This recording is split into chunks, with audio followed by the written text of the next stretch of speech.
So you're in Los Angeles.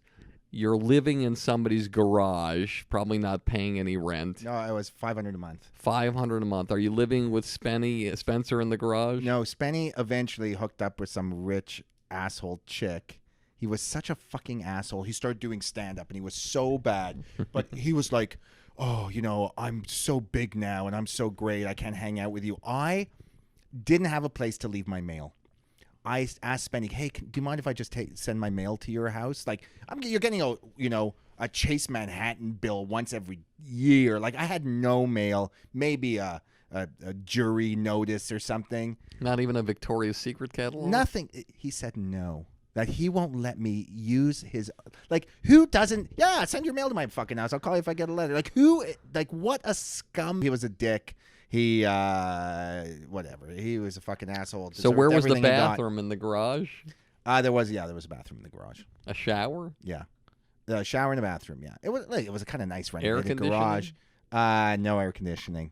No, and I was in Venice, so there was an infestation of ants. Ants were dropping on me from the ceiling. Like, it was fucking biblical. It was like the worst. And I ended up stapling a bed sheet up there so, the ants would fall on the bed sheet, and I'd have to empty like once a month this massive fucking pile of dead ants. It was fucking brutal. So all your money runs out. No car. No 5 car. years. 5 years. Do you have a day job? No. What am I, an idiot? So, well, I had a friend who had a catering company, so I was doing like the Warp Tour and catering, and then it's funny. My girlfriend when I was 16 turned out to be Joni Mitchell's long lost daughter, so Joni took me in, and I, stayed with Joni for a little bit, and she got me a job at Lionel Richie's house next door, and I was sitting there at his house serving Orangina to his shitty kids, like spending a day sitting in the corner at some bar, and when one of the little shits wanted a fucking drink, I'd be pouring his juice. But he gave me like $600 a day. He was a super nice, generous guy. $600 a day to be his own private bartender. Yeah, to serve shitty Kool-Aid to his shitty kids. Just stay at a bar and serve Kool-Aid to his kids. Yeah, if they wanted one. So Nicole Richie, you were serving her. Yeah, she wasn't around much, but those other little shits were there. Just spoiled fucking brats. And I did some Scientology. I was shucking oysters at Scientology parties because my friend catered Scientology parties, and she's like, can you shuck oysters? And I went, yeah, of course. And then she'll go, well, be here at 3 o'clock. So I had to run to Santa Monica Seafood and can you teach me how to shuck an oyster? And I like learned right there, like 5 minutes before I had to run to this take a bus to this fucking party. And so you're taking buses everywhere. To Lionel Richie's house, you're taking buses. Yeah. Yeah, in fact, when I lived with Joni, she would take me to like Fred Siegel to get my hair cut, and everything was free.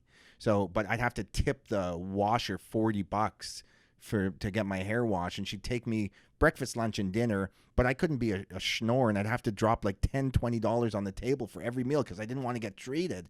And it was costing me more to live there for free than I got to split. But you said one of the most important things that people don't understand when I started as a manager, in part on comedians.